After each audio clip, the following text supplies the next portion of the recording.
By 1944, the M4 Sherman tank was the backbone of the Allied armored forces. It was the epitome of American industrial might. The US had poured immense resources into its production, turning out tens of thousands of these medium tanks. When the first Shermans rolled off the assembly lines, they were considered good. They were reliable, relatively fast, and well-armed for their time. They had a decent 75mm main gun, capable of knocking out most early German tanks, like the Panzer III and Panzer IV. They had sloped armor, a low silhouette, and a stable gun platform. But above all, they were available. The philosophy was simple: quantity has a quality all its own. American doctrine emphasized speed, maneuver, and supporting infantry. The Sherman, with its dependable engine and spacious interior, was perfect for this role. It was easy to maintain in the field, with interchangeable parts. Crews loved it for its comfort and relative safety compared to earlier tanks. When Allied forces landed in North Africa and then in Sicily and Italy, the Sherman performed admirably against the German forces they encountered. It was the workhorse of the war, the tank that would carry the Allied forces across Europe. British and Commonwealth forces also received thousands of Shermans through Lend-Lease. They were grateful for the tanks, as their own tank production had struggled. The British even made some modifications, adding extra armor plating and storage boxes. But a storm was brewing. As the war progressed and Allied forces prepared for the monumental invasion of Europe, intelligence reports started painting a grim picture. The Germans were not sitting still. They were developing new tanks, heavy tanks, that would make the Sherman 75mm gun look like a pea shooter. The battles in North Africa had already given Allied commanders a taste of what was coming. The infamous German 88mm anti-aircraft gun, repurposed as an anti-tank weapon, had proven its devastating power. And now, the Germans were putting that gun on tracks. The Sherman was good, it was plentiful, but it was about to face a challenge for which it was utterly unprepared. It was a workhorse, but it was not a beast killer. And the beasts were coming. While the Allies were churning out thousands of Shermans, a very different philosophy was at work in the German design bureaus. Adolf Hitler, obsessed with powerful, unstoppable machines, had demanded a heavy tank that could dominate any battlefield. The result was the Tiger I. When the Tiger first appeared on the Eastern Front in late 1942, it struck terror into the hearts of Soviet tankers. It was a monster. It weighed 56 tons, twice as much as a Sherman. Its frontal armor was 100 mm thick, designed to be impenetrable to almost any Allied gun. But the Tiger's true strength lay in its main gun, the dreaded 88mm kilowatt K36L56. This was a weapon that could destroy any Allied tank at ranges far exceeding their own. A Tiger could sit out of range, pick off Shermans one by one, and shrug off any return fire. Its range was devastating. A Tiger could hit a Sherman from 2,000 meters, well over a mile, and punch straight through its armor. A Sherman 75mm gun, by contrast, struggled to penetrate a Tiger's frontal armor even at point-blank range. The stories from the battlefield were horrifying. One British tank commander described seeing a Tiger engage an entire troop of Shermans. The Tiger absorbed dozens of hits, then systematically destroyed each Sherman in turn. The Tiger's appearance on the Western Front was delayed, but by 1944, as the Allies prepared for D-Day, they knew it was coming. Intelligence reports from the Eastern Front confirmed its invincibility. It was a beast. The German officers, when they heard about the coming invasion, were initially dismissive of the Allied tanks. They had seen the Shermans in North Africa and Italy. They were numerous, yes, but they were fragile. Compared to their Tigers and Panthers, the Sherman was a light tank, barely a threat. They smirked. They called the Sherman the Tommy Cooker because of its tendency to catch fire when hit, turning its interior into an inferno. They believed their heavy tanks would stop the Allied advance cold. One Tiger could hold up an entire company of Shermans. The Allied tankers knew this.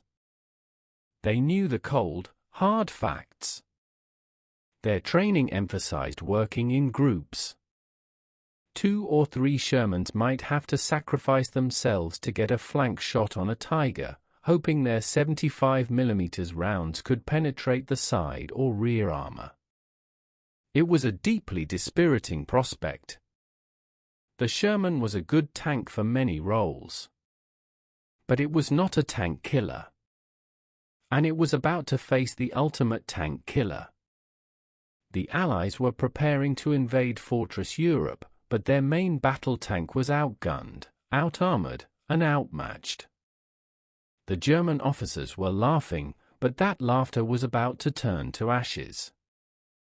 The British and Commonwealth forces found themselves in a unique bind. They were fighting alongside the Americans, using many of the same M4 Sherman tanks.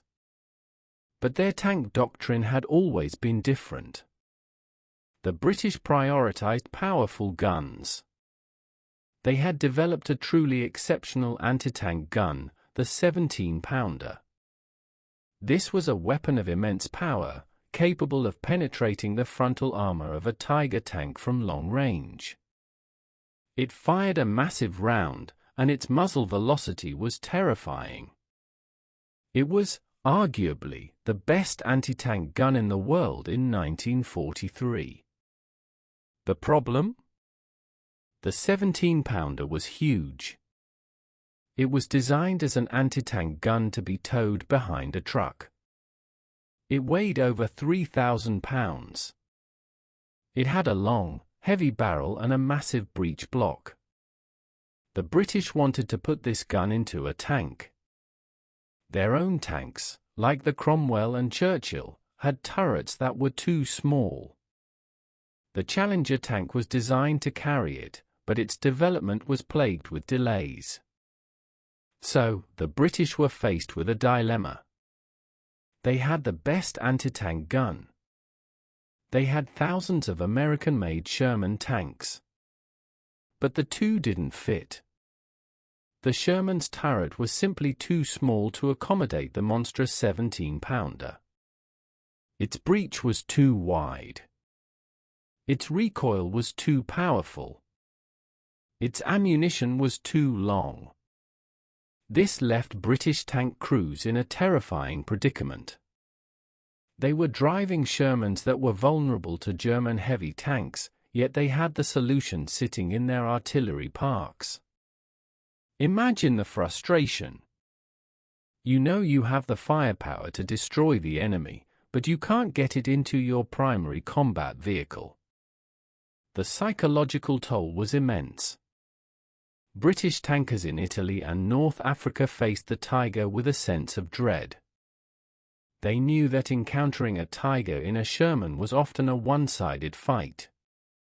They reported seeing their 75mm rounds simply bounce off the Tiger's frontal armor, even at close range. Meanwhile, the 88mm gun of the Tiger would rip through their Shermans with ease, often detonating the ammunition racks inside. The Tommy Cooker nickname, originally a German taunt, became a grim reality. The call went out from the front lines, "We need a bigger gun. We need a better tank." The British government knew that without a tank capable of going head-to-head with the Tiger and Panther, the invasion of Europe would be a bloody quagmire. They couldn't rely solely on American heavy tanks, which were still in development. They had to find a way to make their powerful 17-pounder gun with a tank that could be produced in numbers. The Sherman was the obvious choice. It was available. It was reliable. It just needed a bigger punch. It seemed an impossible task. The gun was simply too big. But necessity is the mother of invention, especially in wartime. And a group of British engineers, fueled by desperation and tea, were about to attempt an unthinkable modification. The challenge was monumental: how to fit a gun designed for a towed carriage into the turret of a medium tank. The answer came from the tank design department at Woolwich Arsenal in late 1943. It was a classic Heath Robinson solution, an inventive, somewhat haphazard, but ultimately effective, improvisation. Their primary focus was the 17-pounder gun's massive breech. It was too wide to allow the gunner to sit comfortably next to it inside the Sherman turret. The solution was ingenious: turn the gun on its side. They rotated the breech block by 90 degrees. This made it narrower, allowing it to fit into the cramped confines of the Sherman turret. It was an unconventional, almost radical, engineering choice. But even with the breech rotated, the turret was still too small. The loader, usually positioned on the right side of the gun, no longer had enough space to load the long, heavy 17-pounder shells. So, they moved the loader to the left side of the gun, swapping roles with the gunner. Then, they had to remove the machine gun position in the hull. The sheer length of the 17-pounder's ammunition was too great, and the ammunition racks for the larger shells needed the space. This meant the tank lost its bow machine gunner, reducing its anti-infantry capabilities. But the sacrifices were worth it. The 17-pounder would give the Sherman the punch it desperately needed. The barrel of the 17-pounder was also much longer than the standard 75mm gun. It extended far beyond the front of the tank. This created new problems. The barrel overhung the hull, making it difficult for the driver to see. It also got stuck in hedgerows and snagged on obstacles. To solve this, they added a simple travel lock to secure the barrel when not in combat. The overall appearance of the modified Sherman was striking. The long, elegant, yet undeniably menacing barrel of the 17-pounder immediately set it apart. It looked different. It felt different. They called this modified Sherman the Firefly. The name evoked a sense of a small, agile creature, but one that packed a surprisingly deadly sting. The transformation was purely functional.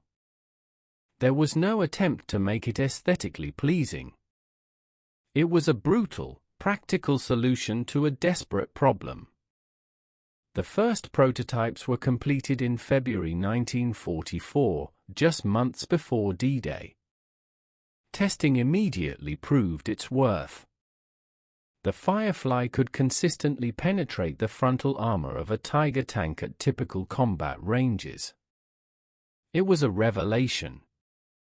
Suddenly, the British had a weapon that could go toe-to-toe with the German heavy tanks. The plan was to produce one Firefly for every 3 standard 75mm Shermans. This would give each tank troop a heavy hitter to deal with German armor. Production was rushed. Standard M4 Shermans were pulled off the lines, and their turrets were modified. The Germans were completely unaware of this development. They continued to smirk at the Tommy Cooker, oblivious to the fact that a new variant was about to appear on the battlefield. a variant that looked similar to its weaker brethren, but carried a weapon that could blow their Tigers apart. The Firefly was a stopgap, a miracle of improvisation, but it was about to change the face of armored combat in Normandy. To understand why the Sherman Firefly was such a game-changer, you have to look down the barrel of its gun. The Ordnance quick-firing 17-pounder was not just a gun, it was a piece of high-velocity violence. The standard American 75mm gun on a Sherman fired a shell at about 2,000 feet per second. It was at lobber. You could almost see the shell arcing through the air. The 17-pounder fired its armor-piercing rounds at nearly 3,000 feet per second. When the trigger was pulled, the shell didn't arc, it vanished. It traveled on a laser-flat trajectory, closing the distance to the target in a heartbeat. The kinetic energy at impact was terrifying. Against the frontal armor of a Tiger I, which was 100 mm thick, the standard Sherman shell would shatter or bounce off like a pebble hitting a wall. The 17-pounder shell, however, hit with such force that it punched through the steel like a hot needle through wax.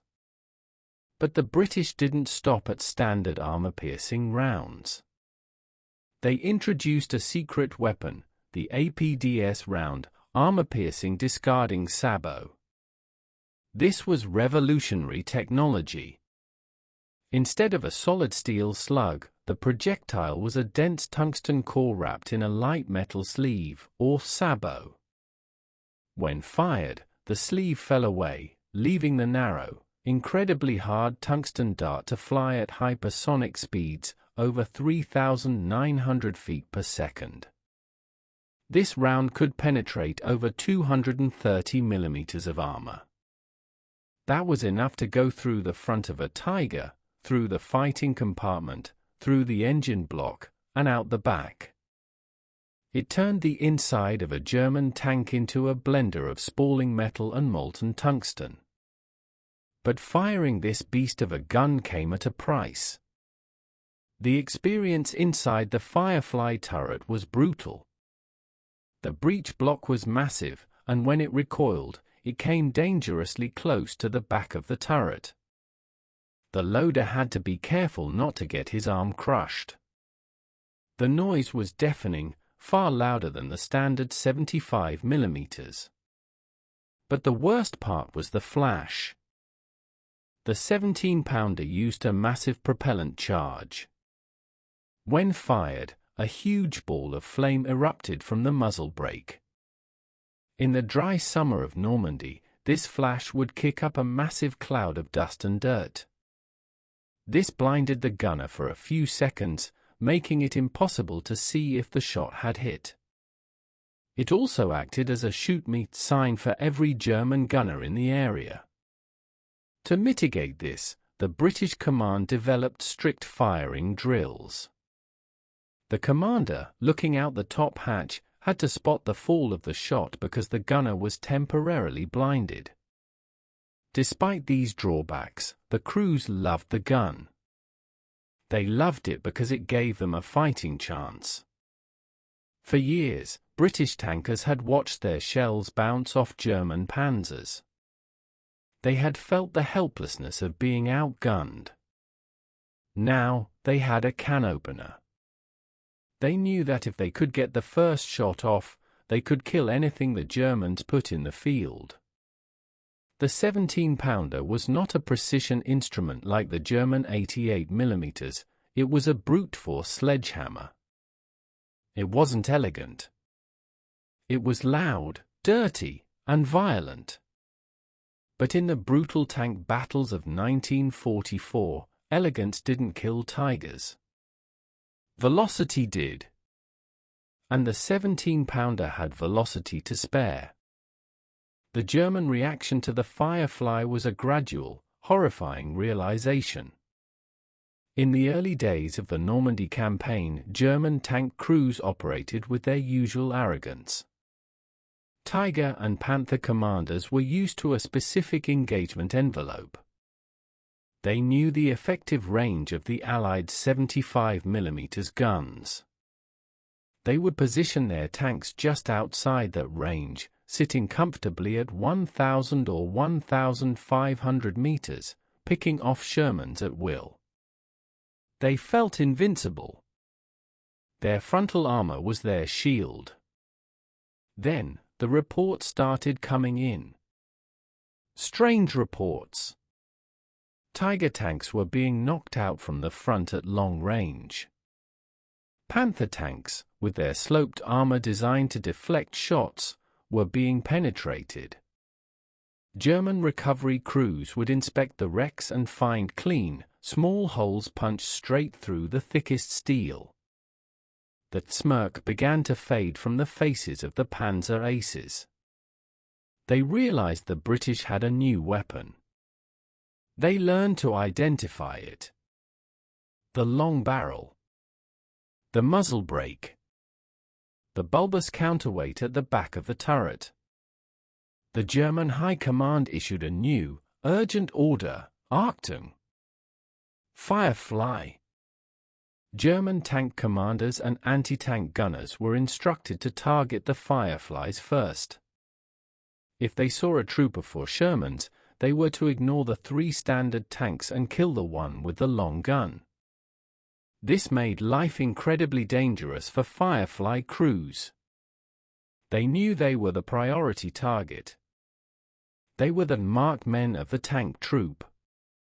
To counter this, British crews began to use clever camouflage. They painted the front half of the long 17-pounder barrel with a countershading of white or light blue paint. From a distance, against the skyline, this made the barrel look short, like a standard 75mm Sherman. They hoped this optical illusion would buy them a few seconds of hesitation from the German gunners.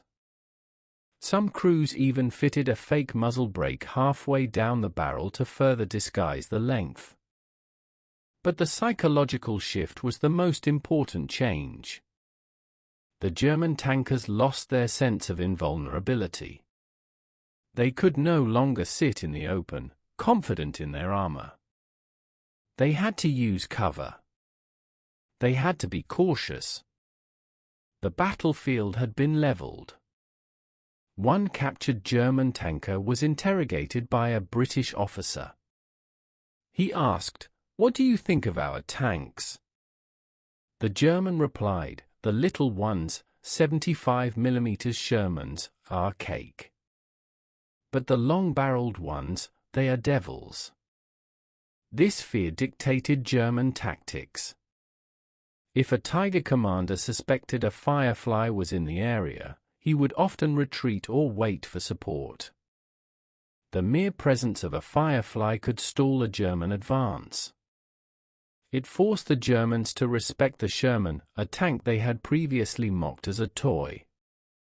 The laughter in the German mess halls was replaced by grim discussions about muzzle velocity and armor thickness. They realized that the Tommy Cooker had grown claws. And those claws were tearing their vaunted heavy panzer battalions apart. June 6, 1944. D-Day. The Allies stormed the beaches of Normandy, and with them came the first wave of Sherman Fireflies. They didn't come in solid battalions. They were sprinkled into the mix. British and Canadian armored doctrine dictated that 1 Firefly would be assigned to each troop of 4 tanks. So, a troop would consist of 3 standard Shermans and 1 Firefly. The Firefly was the designated sniper, the heavy hitter. As the Allied armies pushed inland, they encountered the bocage. This was the hedgerow country of Normandy. Ancient, thick earthen banks topped with dense twisting hedges. It was a nightmare for tank warfare. Visibility was limited to the next field. Ranges were short. Ambushes were everywhere. For the Firefly, the bocage was both a curse and a blessing. The curse was the long barrel. Drivers and commanders struggled to maneuver the tank in the narrow sunken lanes without the 17-pounder barrel snagging on trees or digging into the earth banks. The turret traverse was slow, and swinging that long gun around in a confined space was difficult. But the blessing was the lethality. At the short ranges of the bockage, the 17-pounder didn't just penetrate, it annihilated. When a German tank popped out from behind a hedge, the Firefly's shot was almost instantaneous. The British crews developed Overwatch tactics. The three standard Shermans would advance, drawing fire and suppressing infantry. The Firefly would hang back, hidden in the tree line, watching for the muzzle flash of a German tank. The moment a Tiger or Panther revealed itself to engage the bait Shermans, the Firefly would strike. One famous engagement occurred near the village of Lingevres on June 14, just a week after D-Day. A single Firefly, commanded by Sergeant Harris of the 4th 7th Royal Dragoon Guards, positioned itself perfectly. German Panther tanks were advancing down a road, confident in their frontal armor. Harris waited. When the lead Panther came into view, Harris fired. The 17-pounder shell ripped through the Panther, destroying it instantly. The German column stalled. Another Panther tried to maneuver around the wreck. Harris destroyed that one too. In the span of a few minutes, one Firefly knocked out 5 German Panther tanks. This was unheard of. Usually, it took 5 Shermans to kill one Panther. Now, one Sherman had killed 5. The news of skirmishes like this spread like wildfire through the Allied ranks. It boosted morale immensely. The infantry loved the Firefly. When they saw that long barrel rolling up to support them, they felt safer. They knew that if a German heavy tank appeared, they had an answer. But the losses were high. Because the Germans targeted them specifically, Firefly crews suffered disproportionate casualties. If a Firefly was knocked out, the troop lost its only heavy anti-tank capability. This put immense pressure on the surviving crews. They had to be the bravest and the smartest. They had to take the shot that mattered. The debut of the Firefly in Normandy proved that the concept worked. It wasn't a perfect tank. It was cramped, awkward, and a rushed improvisation. But in the hedgerows of France, it was the only thing standing between the Allied advance and the armored fist of the Wehrmacht. As the Battle of Normandy raged, a name began to circulate among the Allied tankers. A name whispered with fear and respect. Michael Wittmann. He was the Black Baron of the SS. The most famous tank ace in history. By 1944, Wittmann was already a legend. On the Eastern Front, he had destroyed over 100 Soviet tanks. He commanded a company in the 101st SS Heavy Panzer Battalion, the elite of the elite. His weapon was the Tiger Eye. Wittmann believed in the supremacy of the Tiger. He believed in the invincibility of German steel. He fought with an aggressive, almost reckless style. He would charge his Tiger straight into enemy formations, trusting his armor to absorb the hits while his 88mm gun destroyed everything in his path. To the Allies, Wittmann represented the ultimate boogeyman. He was the embodiment of the German armored superiority that the Firefly was built to destroy. In June 1944, Wittmann was stationed in Normandy, ready to throw the Allies back into the sea. He looked at the opposing British forces with disdain. He saw the Cromwells and the Shermans as inferior machines, fit only for target practice. He was not afraid of the Firefly. Not yet. He had likely heard reports of the new British gun, but his arrogance, forged in the fires of the Russian front, blinded him. He believed that his skill and his Tiger were a combination that no British improvisation could defeat. The stage was set for a confrontation. On one side, the German ace, with his iron crosses and his heavy Tiger, representing the pinnacle of Nazi engineering and tank doctrine. On the other side, the British crews in their upgunned Shermans, that stopgap tanks, representing Allied ingenuity and grit. Whitman was prowling the area around Villers-Bocage. He was looking for an opportunity to strike a decisive blow. He was about to find it. But he was also about to discover that the rules of the game had changed. The Tommy Cookers weren't just targets anymore. There were hunters among the prey.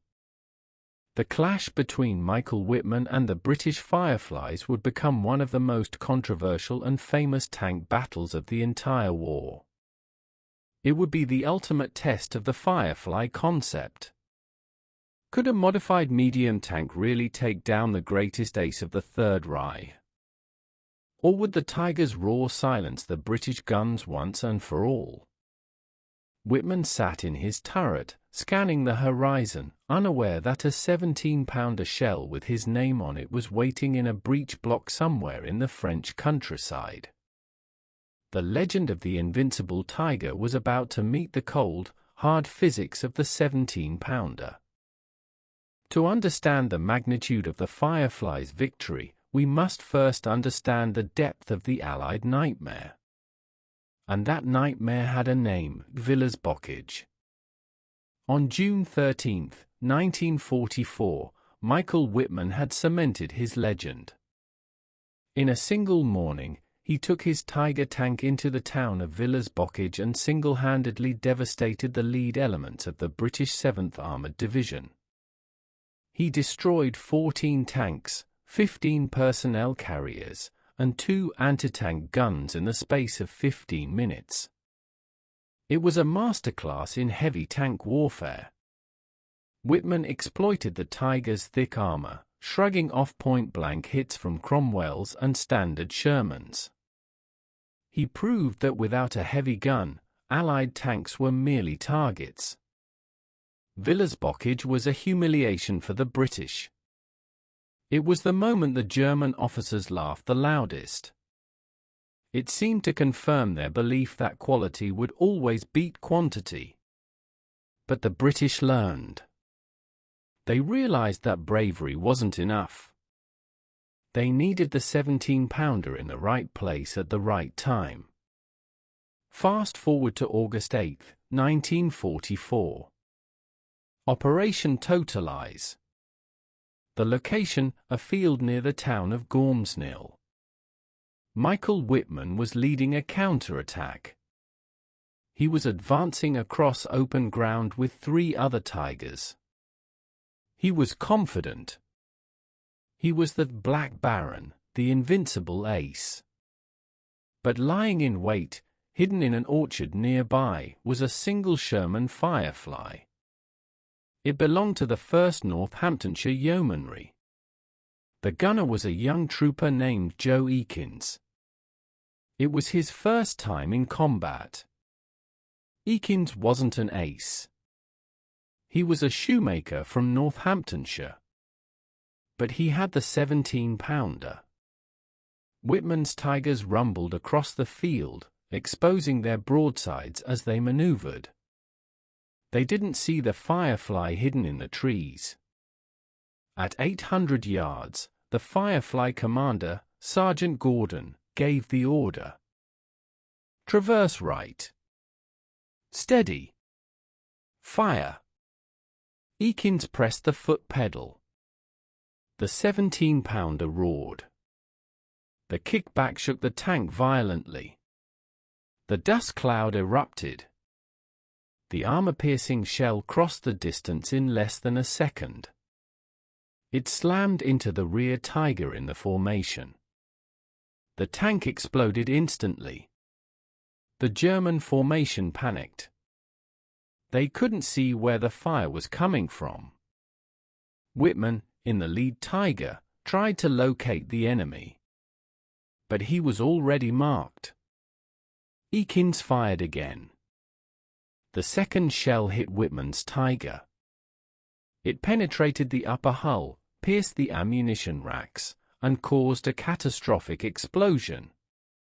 The turret of the massive Tiger, weighing 9 tons on its own, was blown clean off the hull, flipping into the air and landing upside down. Michael Whitman, the greatest tank ace of the Third Reich, was dead. Killed not by a heavy bombardment or a specialized tank destroyer, but by a shoemaker in a modified Sherman.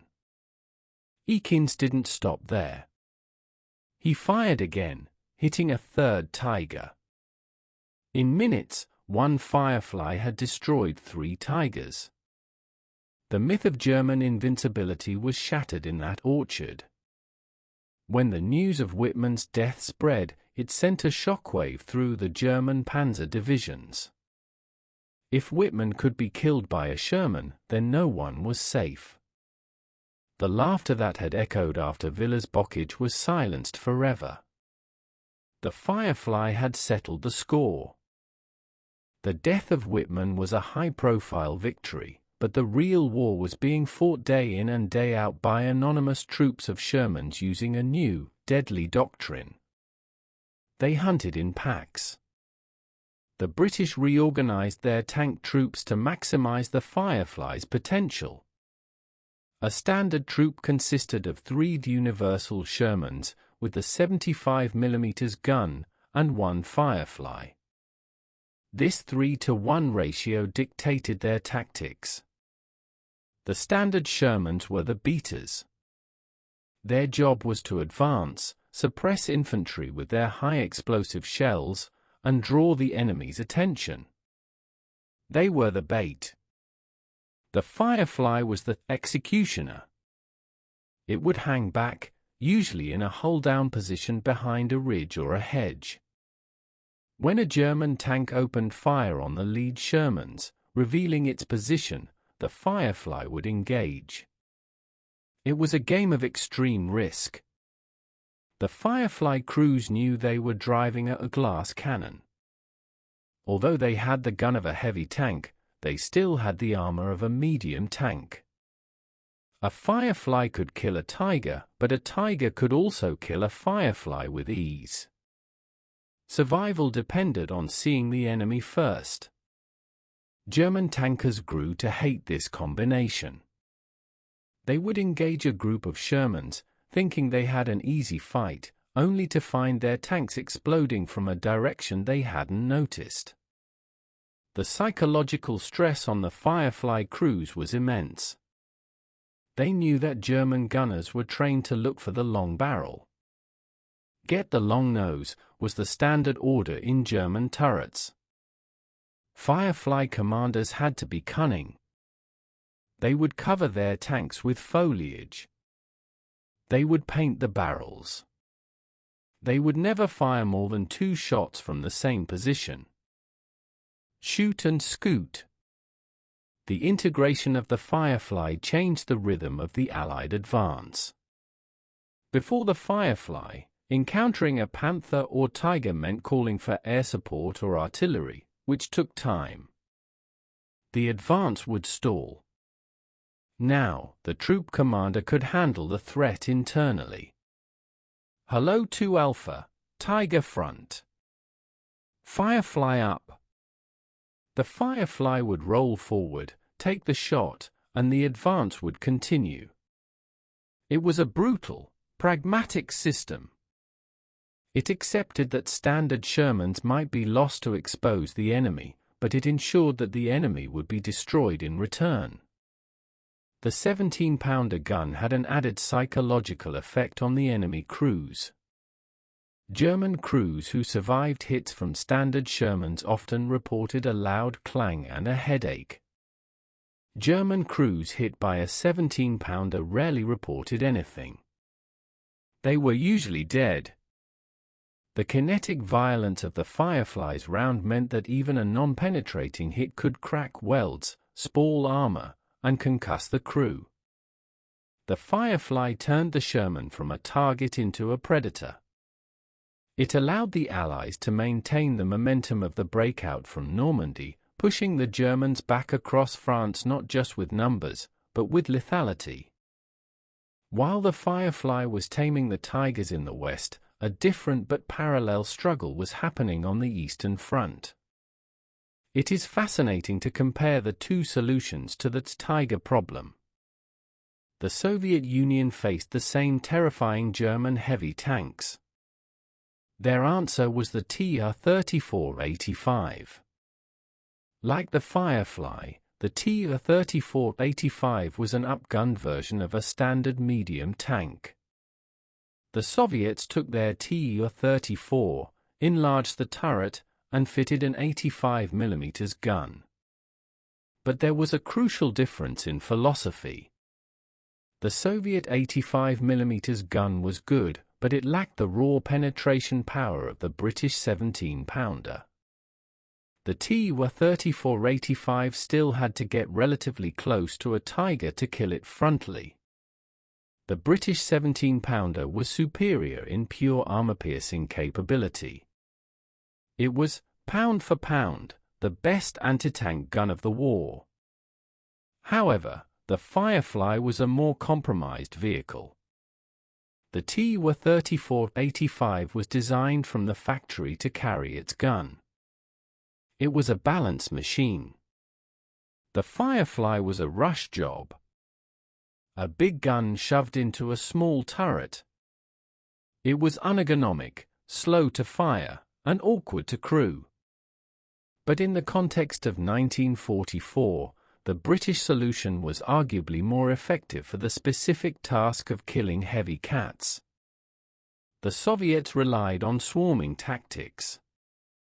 They would rush a Tiger with 10 T-34s, accepting that foe might be destroyed, to get close enough for the kill.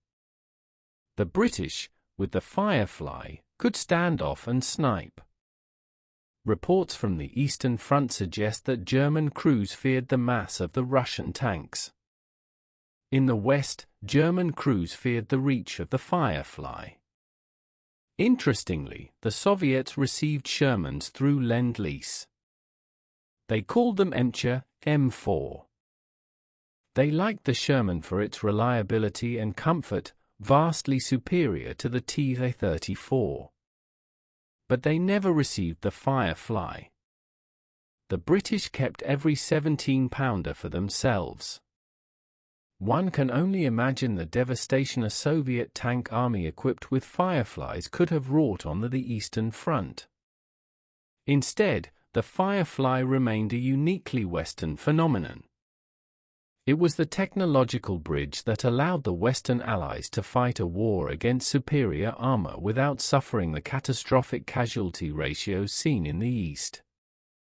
It proved that you didn't need a heavy tank to kill a heavy tank. You just needed a gun that threw metal fast enough. The Firefly was the embodiment of the Western way of war, relying on technology and firepower to save lives. While the TR-34-85 fought with the sledgehammer of mass production, the Firefly fought with the rapier thrust of high-velocity tungsten. Both were tank killers, but the Firefly was the one that truly leveled the playing field in a one-on-one fight. As the war ended in May 1945, the Sherman Firefly had done its job. It was never meant to be a long-term solution. It was a stopgap, a bandage applied to a gaping wound in Allied capability. But it was one of the most successful stopgaps in military history. By the end of the war, over 2,000 Fireflies had been produced. They had spearheaded the crossing of the Rhine and the final drive into Germany. They had encountered the even more monstrous German tanks, like the King Tiger and the Jagdtiger. Even against these leviathans, the 17-pounder was one of the few Allied weapons that stood a chance. With the new APDS ammunition, a Firefly could theoretically penetrate the turret front of a King Tiger, a feat almost no other Allied tank could match. The legacy of the Firefly goes beyond the battlefield. It taught the British Army a valuable lesson: the gun is the most important part of the tank. This philosophy would lead directly to the development of the post-war British tanks, like the Centurion. The Centurion is often called the first main battle tank, and its design DNA, heavy armor and a massive, high-velocity gun, can be traced back to the lessons learned from the Firefly. In fact, the 17-pounder gun itself lived on, evolving into the 20-pounder and eventually the famous 105mm L7 gun, which became the standard NATO tank gun for decades. Today, seeing a Sherman Firefly in a museum is a striking experience. You see the familiar, mass-produced hull of the Sherman, the symbol of American industrial might. But then you see that gun. That impossibly long, menacing barrel. It looks out of proportion. It looks like it doesn't belong. And in a way, it didn't. It was a mutation. A fierce hybrid born of desperation. But it was exactly what was needed. The Sherman Firefly is the story of how the Allies stopped laughing and started thinking. They stopped assuming that quantity was enough. They realized they needed a silver bullet. The German officers who laughed at the Tommy Cooker in 1943 made the fatal mistake of underestimating Allied ingenuity. They looked at the chassis and saw a toy. They should have looked at the barrel and seen their doom. The Firefly was the tank that silenced the Tigers. It was the tank that turned the hunter into the hunted. And in the hedgerows of Normandy and the plains of Germany, it proved once and for all that it's not the size of the tank in the fight, but the size of the fight in the gun.